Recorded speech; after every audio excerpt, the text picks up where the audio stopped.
Después de haber visto la unidad 1, la familia, célula básica de la sociedad, luego analizar el individuo dentro de la familia y la sociedad, pasamos a nuestra unidad 3, donde vamos a hablar una de las relaciones que tienen los individuos, que es el noviazgo. Y lo vamos a ver como el noviazgo, como el preámbulo para el matrimonio. Ahora bien, ¿qué es el noviazgo? Entendemos por noviazgo, según la definición de la Real Academia, que es la condición de los novios, es decir, una relación amorosa mantenida entre dos personas con la posible intención de matrimonio. Eso lo dice la Real Academia. Es un proceso por el cual dos personas desarrollan una asociación íntima más allá de la amistad.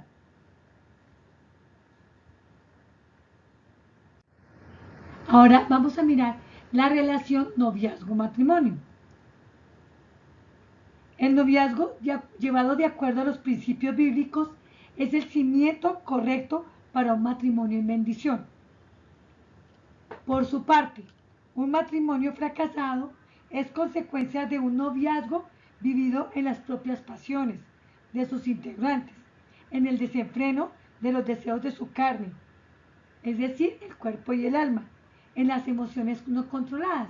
Y es lo que podemos ver en las fotografías de la parte 3, de la parte derecha, perdón, donde vemos unos novios desenfrenados en sus pasiones, vemos la foto superior en sus pasiones, digamos, eróticas, y la segunda ya discutiendo. Esos son los noviazgos cimentados en la carne. Y en la foto de la izquierda, los novios cimentados en la palabra de Dios, donde se está respetando su templo del Espíritu Santo uno a uno, cada uno el uno al otro. Y, y obviamente lo que dice la palabra de Dios, de no fornicar, de no codiciar al otro sexualmente. Bueno, ahora cuando vamos a hablar del noviazgo, vamos a hablar de unos conceptos que tienen que ver con la estructura propia de los seres humanos. La primera, que somos seres tripartitos. ¿Qué quiere decir? Que estamos compuestos por tres dimensiones. Una primera dimensión, que es el cuerpo, que es este cascarón que tenemos, que tiene unas necesidades fisiológicas de alimentación, ejercicio, vestido, sexualidad. Otra es el alma, que son lo que son nuestros pensamientos, nuestras emociones, nuestra voluntad, que va amarrada a la toma de decisiones, va amarrada a lo que yo hablo y a lo que yo hago. Es un pensar, de mis pensamientos paso a un sentir, y de mis emociones paso a un hablar y a un actuar. A la suma del cuerpo y el alma es lo que la palabra de Dios habla, que es la carne. Nos dice que es la carne. La tercera dimensión es la espiritual, que tiene que ver con la relación con Dios. Es el permitir que el Espíritu Santo sea el que guíe esta carne, guíe cómo se comporta esta alma y este cuerpo, con base que en la palabra de Dios, conforme a la palabra de Dios y no conforme a lo que yo creo que se debe hacer. O sea, la idea es que el Espíritu Santo guíe mis pensamientos, guíe mis emociones, guíe mi manera de hablar y las acciones que hago con mi cuerpo. Ahora bien, también vamos a hablar de tres aspectos, de los tipos de personas o de novios, para nuestro caso puntualmente. Aquí hablamos de tres tipos de personas o de novios. El novio natural, que lo describe claramente 1 Corintios 2:14, al decir: pero el hombre natural no percibe las cosas que son del Espíritu de Dios, porque para él son locura, y no las puede entender, porque se han de discernir espiritualmente. Ese hombre natural es el que tenemos aquí, que está bajo el dominio de Satanás, que está en el mundo, que, que vive en el mundo como tal, y pues como vemos aquí esta hormiguita, está cargando todo con sus propias fuerzas. Ahora vemos el novio carnal. El novio carnal lo define claramente Gálatas capítulo 5, versículo 19-21, que dice, y manifiestas son las obras de la carne, que son adulterio, fornicación, inmundicia, lascivia, idolatría, hechicería, enemistades, pleitos, celos, iras, contiendas, disensiones, herejías, envidias, homicidios, borracheras, orgías y cosas semejantes a estas, acerca de las cuales os amonesto. Ya os lo he dicho antes, que los que practican tales cosas no heredarán el reino de Dios. Y hablamos del novio carnal, ¿cuál es el que vemos aquí? Es aquella persona que ha recibido a Cristo en su corazón. Ese es el primer momento, cuando uno recibe la salvación, pero aún no han comenzado su proceso de buscar la santidad, de caminar con Cristo, con las disciplinas espirituales, de permitir que el Espíritu Santo a través de la palabra de Dios transforme o renueve su mente, transforme su manera de pensar, de sentir y a la vez de hablar y de actuar. Aún no ha empezado. Y obviamente es una persona que vemos la cabecita, ve la luz de Cristo, pero aún su cuerpo está siendo controlado por el enemigo, por el mundo, por sus propias pasiones. También, 1 Corintios 3, versículo 1 al 2, también describe a ese novio o novia carnal. Dice, yo hermanos, no puedo hablarles como a espirituales, sino como a carnales, como a niñitos en Cristo. Les di a beber leche y no alimento sólido, porque todavía no podían recibirlo, y ni aún ahora pueden, porque todavía son carnales.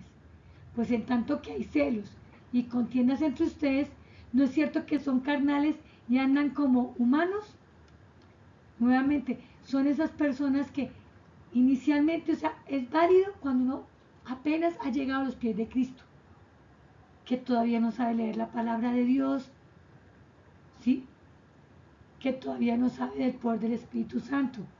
Entonces, lo que decimos, tiene la salvación, ya somos la cabecita a la luz de Dios, pero todavía trae esa vieja naturaleza, esa naturaleza pecaminosa.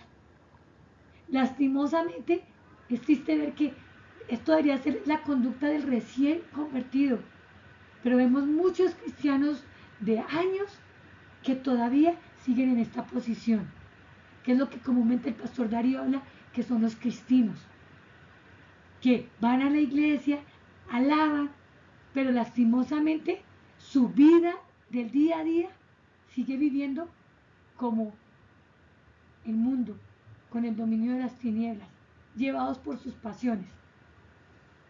Y finalmente vemos el novio espiritual, que lo escribe claramente Gálatas 5, versículo 22 al 23. En cambio, el fruto del Espíritu Santo es amor, alegría, paz, paciencia, amabilidad, bondad, fidelidad, humildad y dominio propio. No hay ley que condene estas cosas.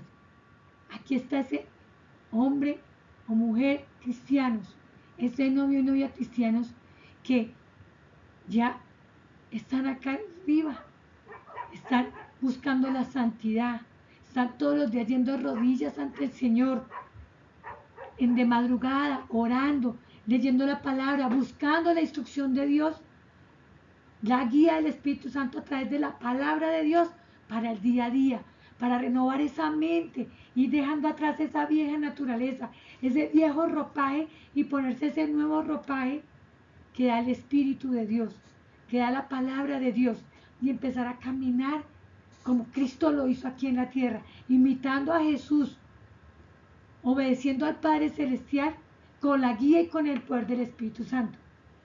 Ahora bien, la diapositiva anterior que vimos de las tres dimensiones y esta diapositiva que vimos de los tres tipos de novios, las vamos a correlacionar. Veamos a ver, el novio natural, cómo se comporta en sus tres dimensiones. Este novio natural, ¿qué vemos? Su dimensión espiritual está apagada, ¿sí? lo que decíamos, para él lo espiritual es locura.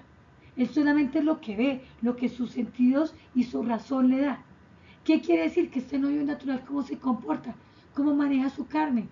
Con base en lo que vimos en la unidad 2, los temperamentos, lo heredado por sus padres y por lo que le ha dado su contexto cultural.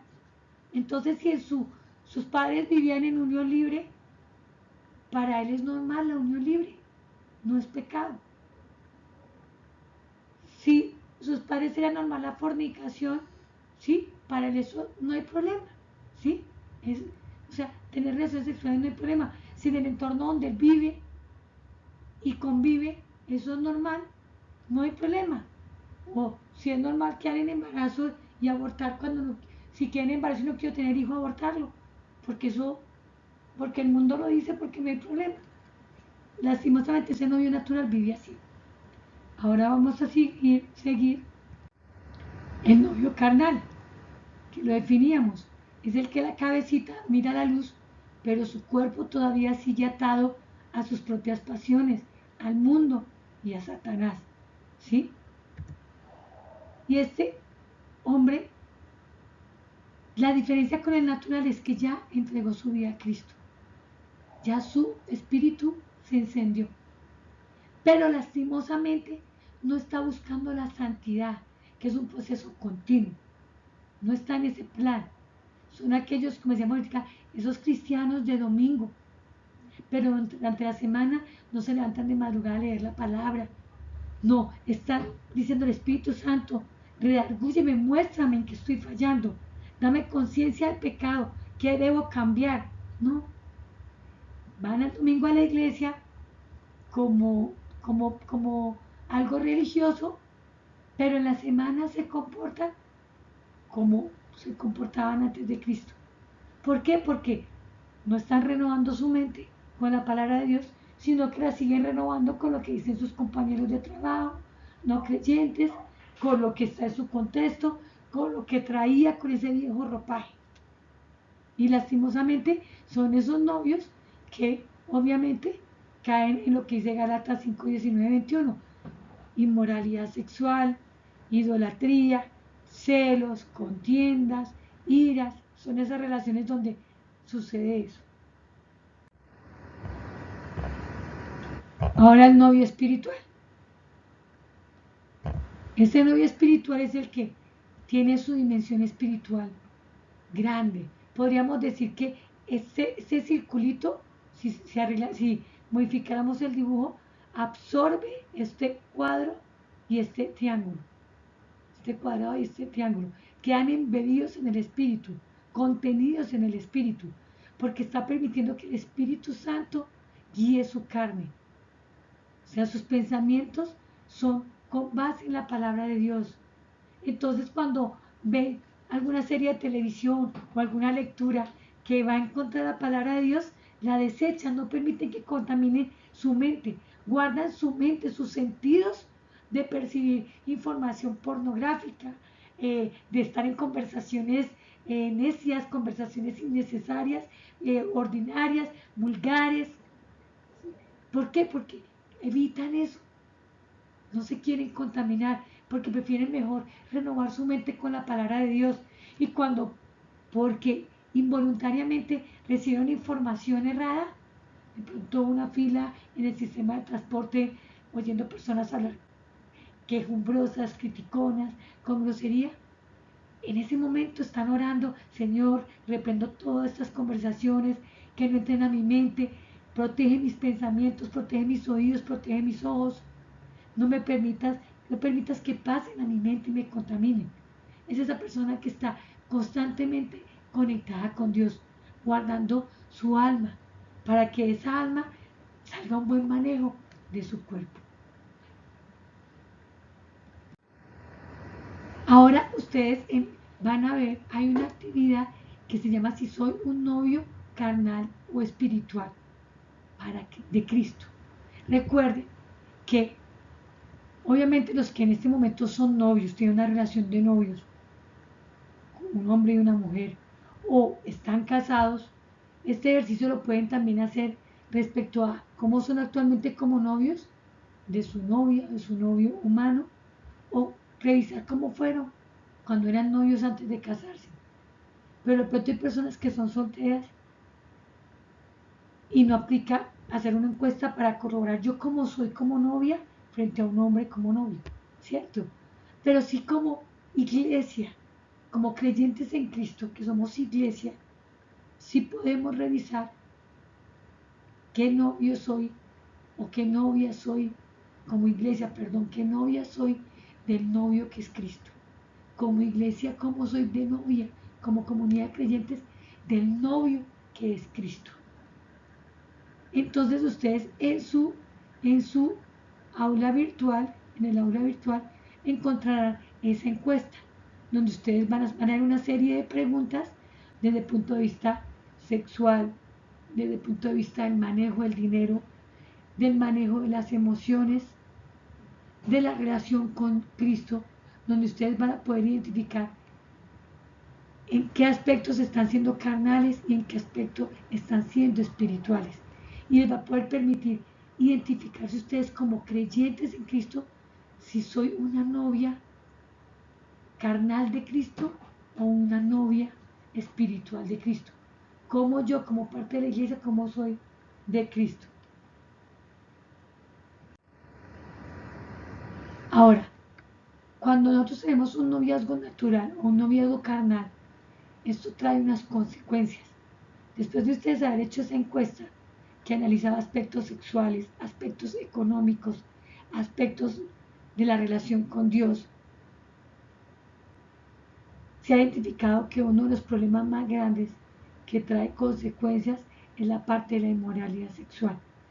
Dentro del noviazgo y cuando los novios llegan ya a casarse, trae unas consecuencias muy fuertes de la inmoralidad sexual. Y aquí 1 Corintios 6, 12 al 13, 15 al 16, 18 al 20, les habla de eso. Todo me está permitido, pero no todo es para mi bien. Todo me está permitido, pero no dejaré que nada me domine. Los alimentos son para el estómago y el estómago para los alimentos. Así es. Y Dios los destruirá a ambos. Pero el cuerpo no es para la inmoralidad sexual, sino para el Señor. Y el Señor para el cuerpo. ¿No saben que sus cuerpos son miembros de Cristo mismo? ¿Tomaré acaso los miembros de Cristo para unirlos con una prostituta? Jamás. ¿No saben que el que se une a una prostituta se hace un solo cuerpo con ella? Pues la escritura dice, los dos llegarán a ser un solo cuerpo. Huyan de la inmoralidad sexual. Todos los demás pecados que una persona comete quedan fuera de su cuerpo, pero el que comete inmoralidades sexuales peca contra su propio cuerpo. ¿Acaso no saben que su cuerpo es templo del Espíritu Santo?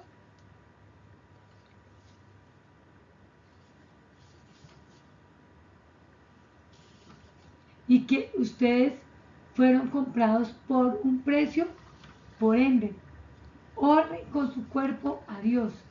Y aquí hay mucho cuidado, o sea, miren que el pecado de la inmoralidad sexual, si bien es cierto, todos los pecados son iguales ante Dios, pecados, pero el pecado de la inmoralidad sexual, las consecuencias son catastróficas porque son contra mi propio cuerpo, mi templo, el Espíritu Santo.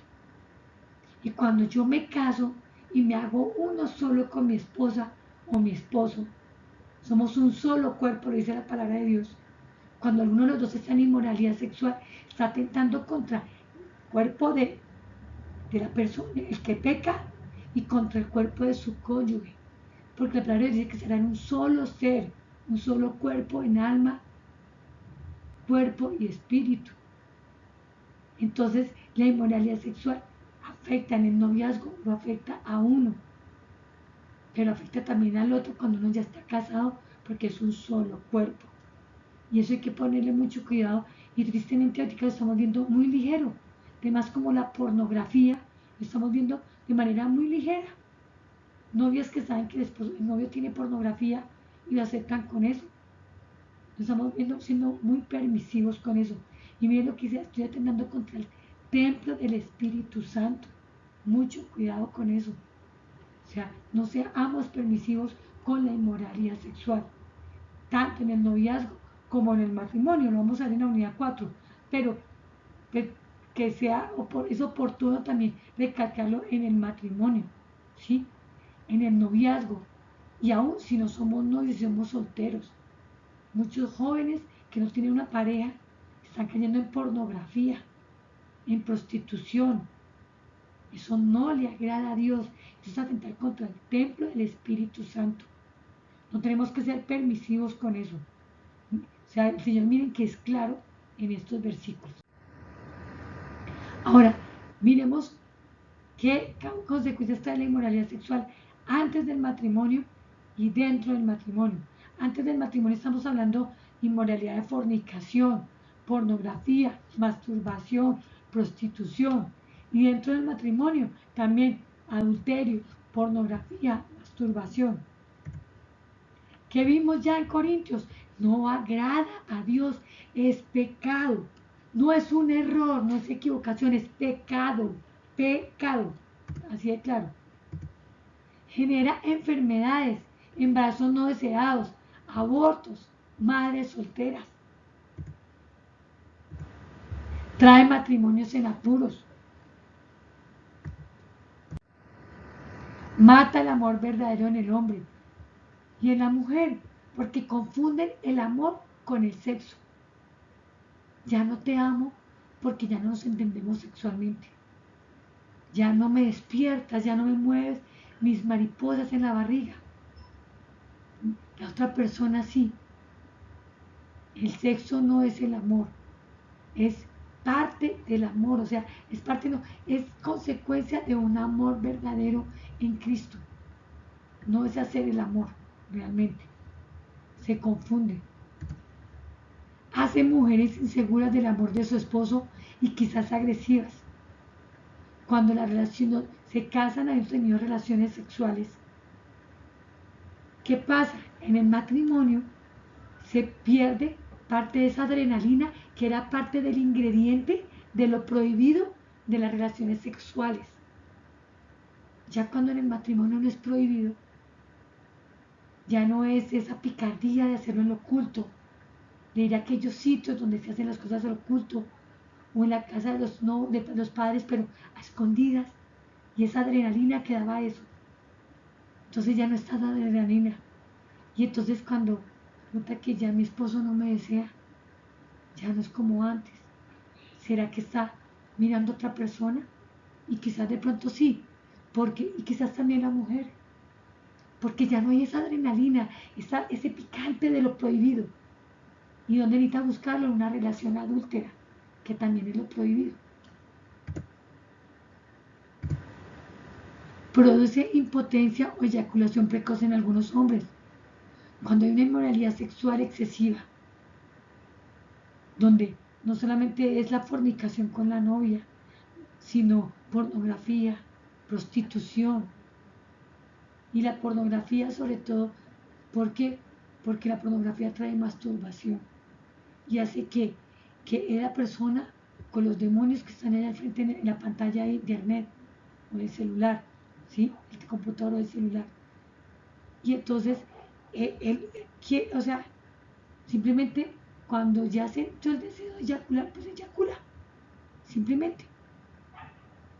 Entonces, ¿qué pasa? Cuando ya está enfrentado a la relación con su esposa, ¿qué sucede? No tiene control de su sexualidad. Y entonces genera eyaculaciones precoz y la esposa no va a encontrar agrado en su sexualidad, porque no va a poder llegar a un orgasmo, porque el esposo tuvo una eyaculación rápida, inmediata. Produce frigidez en algunas mujeres. También cuando la mujer ha tenido tanto desorden sexual, porque ahora no solamente es en los hombres, también es en las mujeres. Cuando ha tenido tanta inmoralidad sexual, también puede producir desorden sexual, producir frigidez. No sé, ya no siento, ¿sí? También produce homosexualismo y lesbianismo cuando las personas han tenido tanta inmoralidad sexual. Esta carne se ha hastiado de probar una cosa a la otra, ayudas, de orgías, desórdenes, todo lo que son las inmoralidades sexuales. Hay un momento que ya no les basta con la persona del sexo opuesto. Esta carne pide otras experiencias, porque esas ya no son suficientes.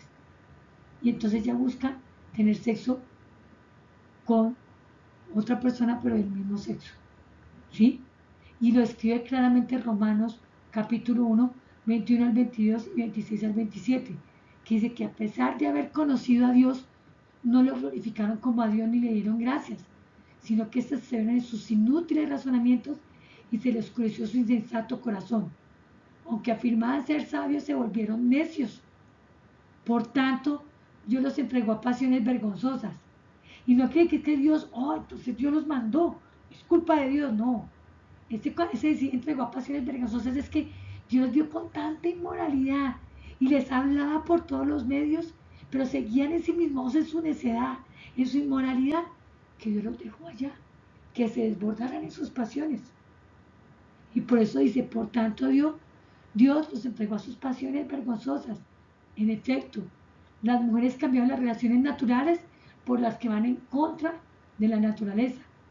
Asimismo, los hombres dejaron las relaciones naturales con la mujer y se encendieron en pasiones lujuriosas los unos con los otros. Hombres con hombres cometieron actos indecentes y en sí mismos recibieron el castigo que merecía su perversión. Crítico, no heredarán el reino de Dios. Primera de Corintios 6, 9 al 10 lo dice. ¿No saben que los malvados no heredarán el reino de Dios?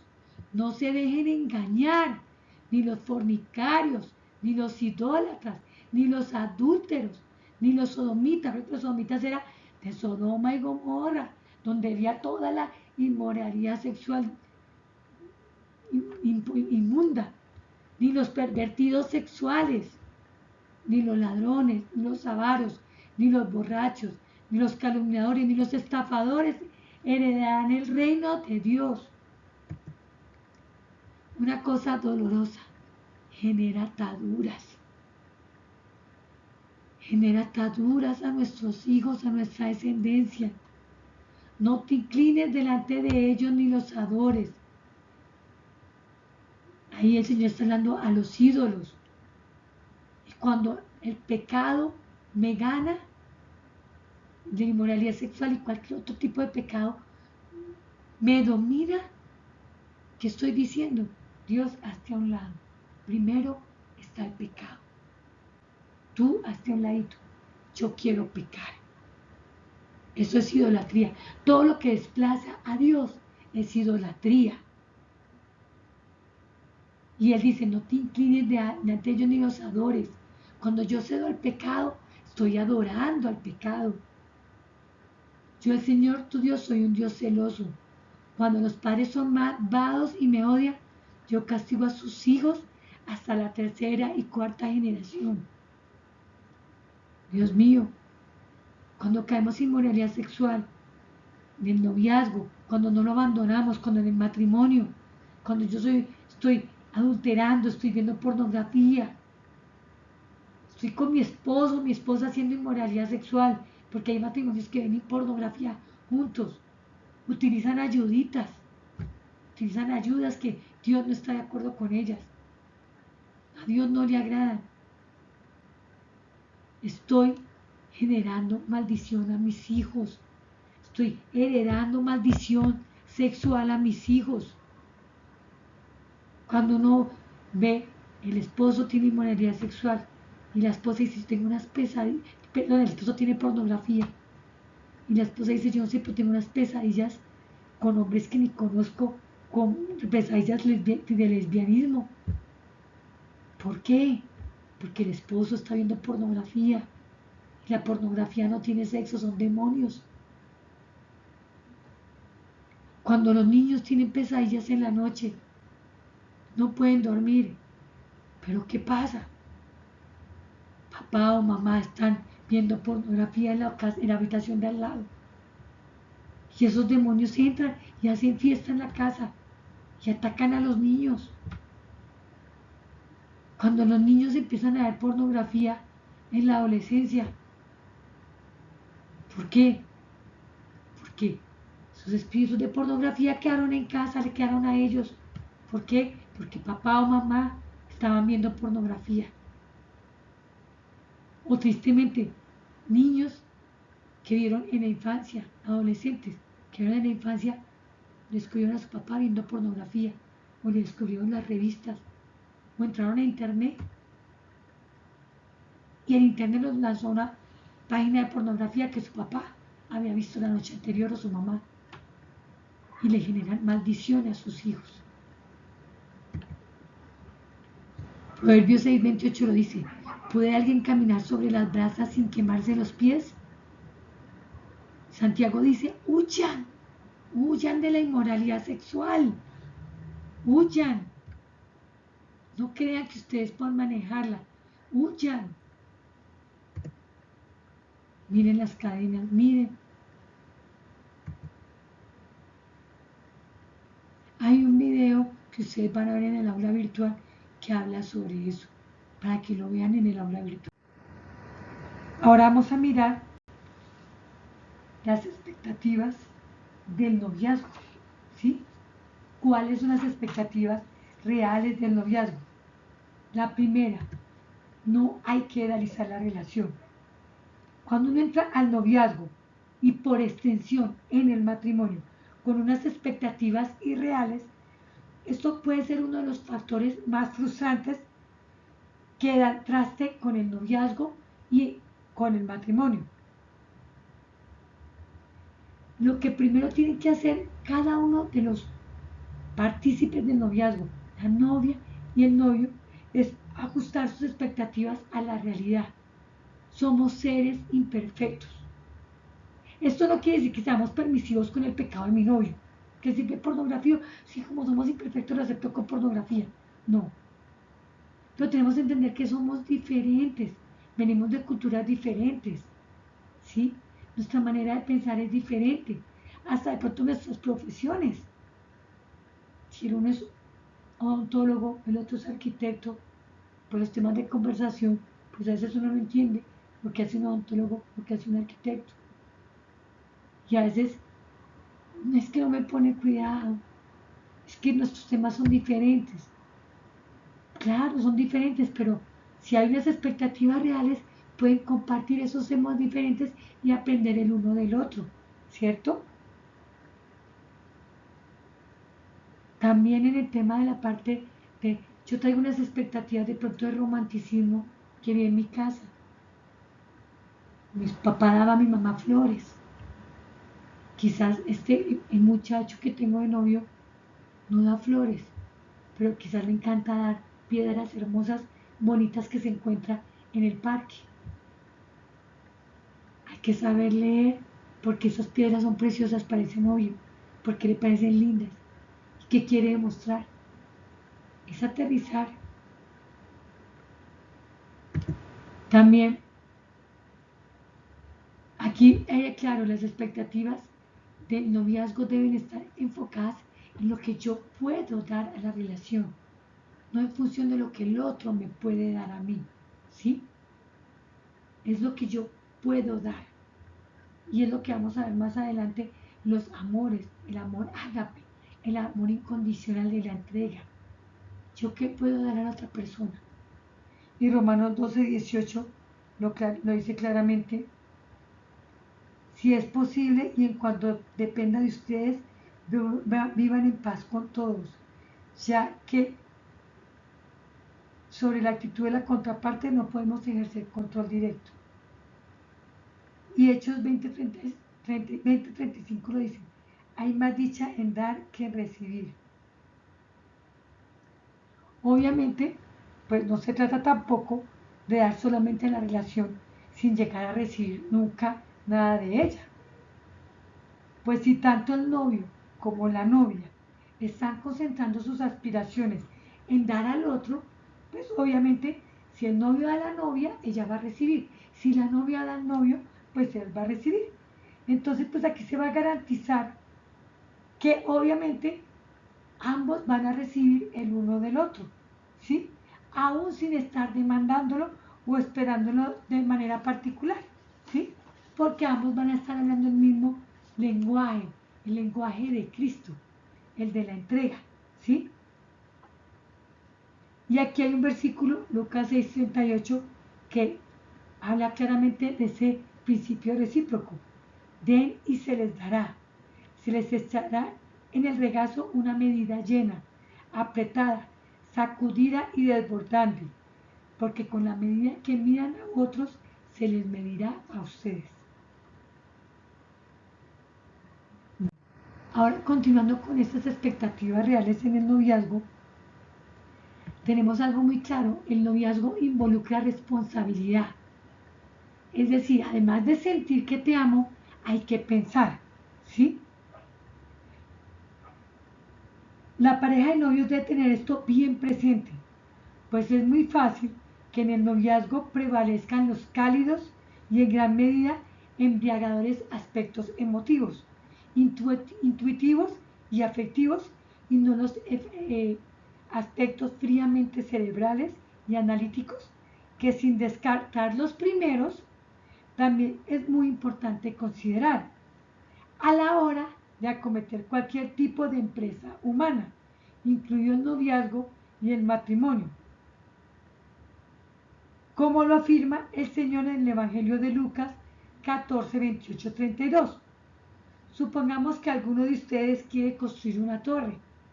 ¿Acaso no se sienta primero a calcular el costo para ver si tiene suficiente dinero para terminarla? Si echa los cimientos y no puede terminarla, todos los que la vean comenzarán a burlarse de él y dirán: este hombre ya no pudo terminar lo que comenzó a construir. O supongamos que un rey está a punto de ir a la guerra contra otro rey. ¿Acaso no se sienta primero a calcular si con 10.000 hombres puede enfrentar al que viene contra él con 20.000? Si no puede enviar una delegación mientras el otro está todavía lejos para pedir condiciones de paz. ¿Qué quiere decir? Pensar que el noviazgo y el consecuente matrimonio funcionará bien de manera automática con base en la atracción, el enamoramiento, únicamente en la presunción típica de los novios inmaduros. Y aquí hay una cosa clara: a veces te amo tanto, yo te amo tanto, no importa, aunque sea, nos vamos a vivir debajo de un puente, debajo, en una pieza, en una habitación. Eso no es cierto. O sea, no solo de te amo y te amo vive una relación. Una relación de matrimonio tiene que estar estructurada, ¿sí? Hay que planearla. Bueno, ¿dónde vamos a vivir? ¿De qué vamos a vivir? Si tenemos los hijos, ¿cómo le vamos a dar la universidad? Todo eso hay que pensarlo.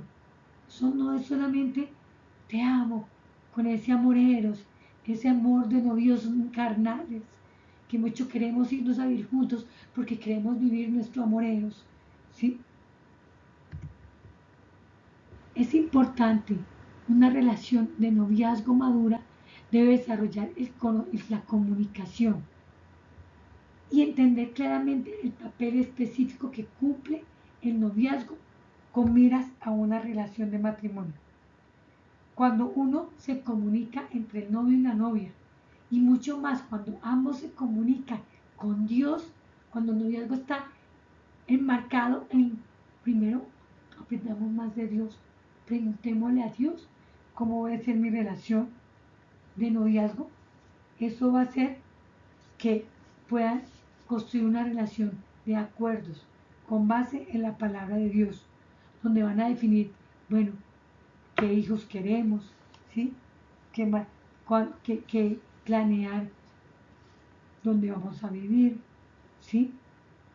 Todo estas decisiones y todo el proceso de descubrimiento y en sí mismo debe estar mediado con la prioridad que tiene cada uno de los novios hacia Dios.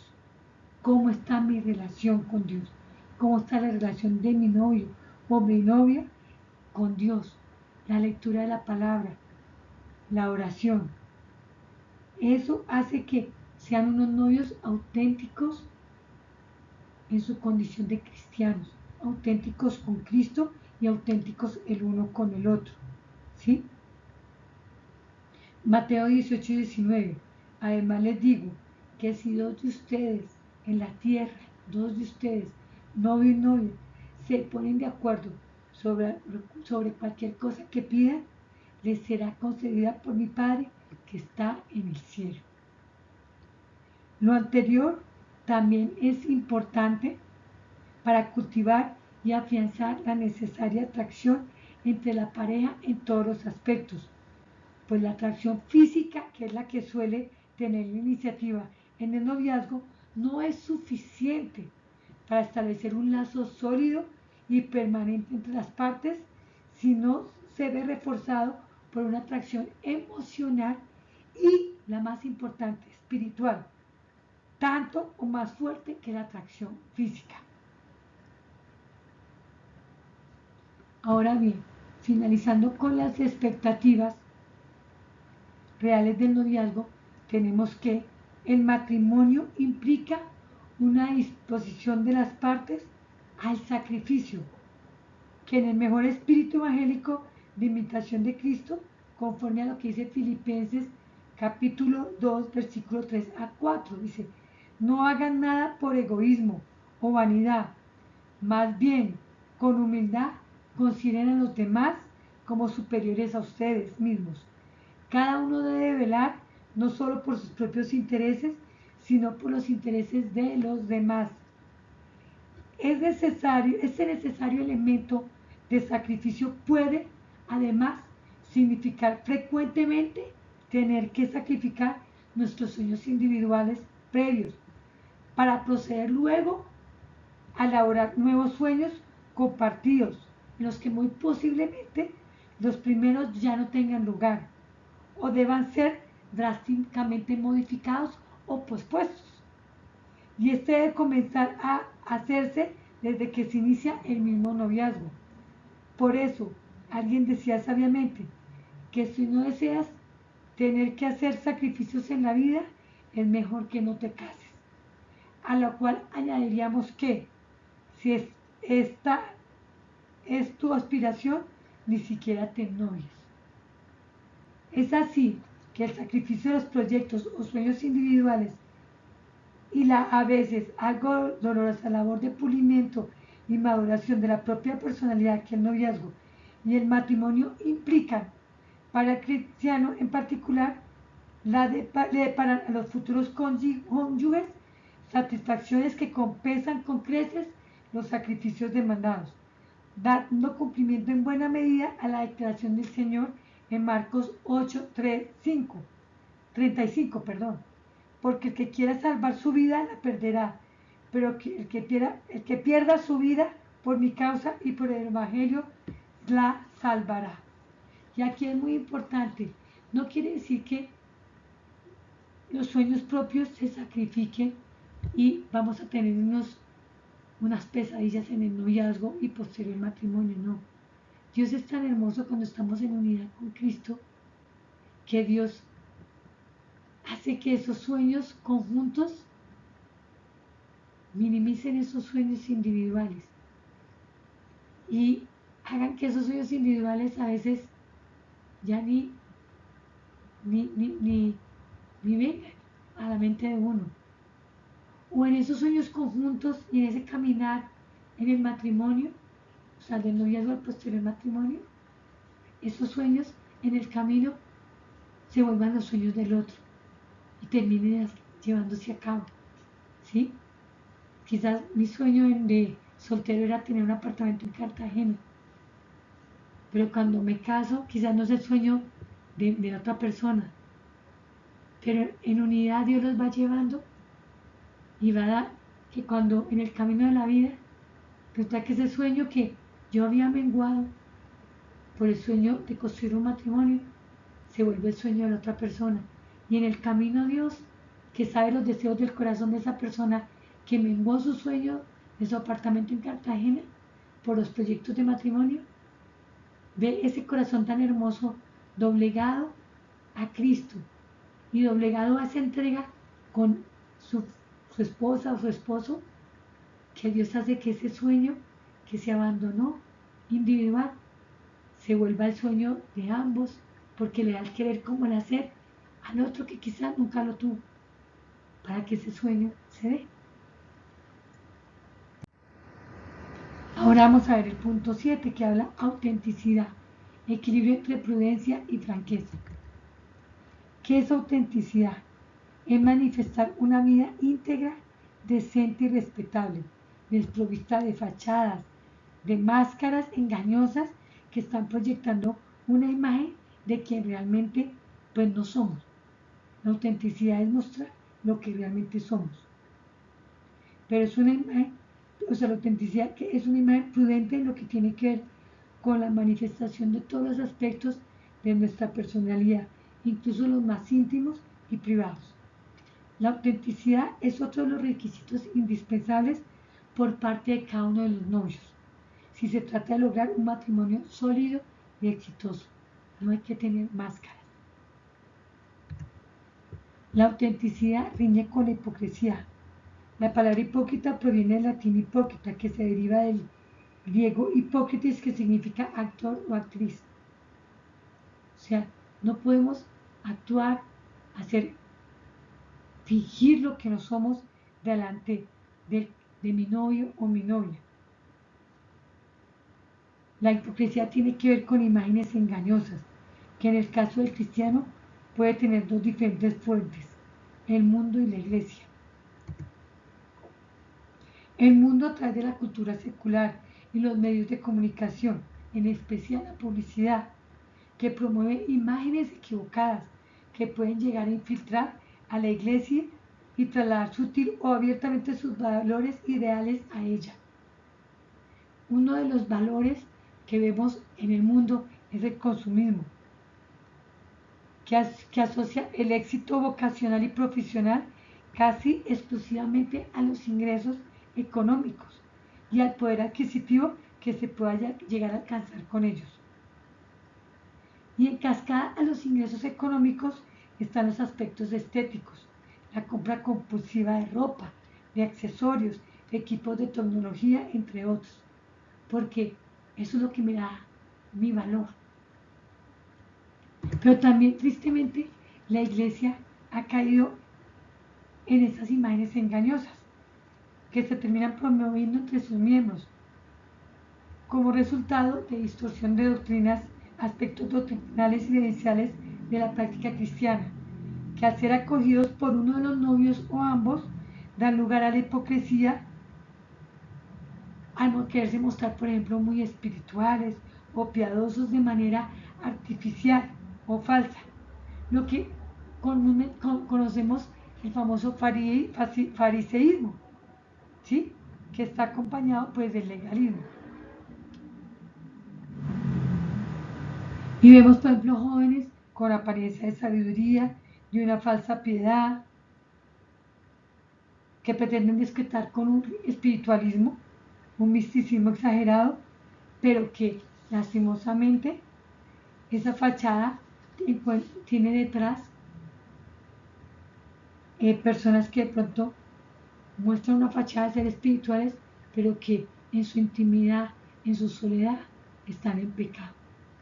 Tienen prácticas inadecuadas. Ezequiel 13, 10 al 12 dice: han engañado a mi pueblo diciendo todo anda bien, pero las cosas no andan bien. Construyen paredes endebles de hermosa fachada, pues dile a esos constructores que sus fachadas se vendrán abajo. Y tristemente estamos viendo jóvenes en las iglesias que son líderes, que aparentan ser cristianos espirituales, pero tristemente están cayendo en pecados. Y lo que hablamos ahorita, el pecado más fuerte es el de inmoralidad sexual y la pornografía. Están cayendo en esos pecados y manejan grupos, son líderes y están cayendo están viendo pornografía, están cayendo en mentira, cayendo en consumismo. Aquí lo vemos en Ezequiel 3, 10 al 12. Pero bueno, pero además de que la autenticidad riñe con la hipocresía, también riñe con la franqueza desbordada. Franqueza viene del vocablo germánico fran, que significa libre. Esta libertad la tiene quien cuando se expresa no oculta lo que sabe, siente o piensa. La franqueza es una virtud similar a la sinceridad, aunque más intensa, ya que la franqueza no tiene ningún tipo de barrera a la verdad, la que es expuesta de modo abierto y sin ninguna clase de ocultamiento. Ahora bien, la palabra desbordada, ¿qué significa? Hace alusión a exceder, rebasar los límites de algo o alguien, a sobrepasar la capacidad emocional de alguien. Es así que se podría decir, conectamos franqueza, que es sinceridad, verdad, y desbordado, pasar los límites. Podríamos decir que franqueza desbordada hace alusión a exceder, rebasar los límites, perdón, consiste en hablar la verdad de manera intensa, sobrepasando los límites de la intimidad personal de alguien o de algo.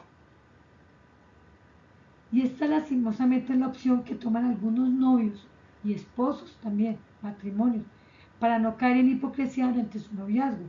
Si van al otro extremo, pretenden combatir la hipocresía con un remedio que suele ser peor que la enfermedad, la franqueza desbordada y en muchos casos desvergonzada.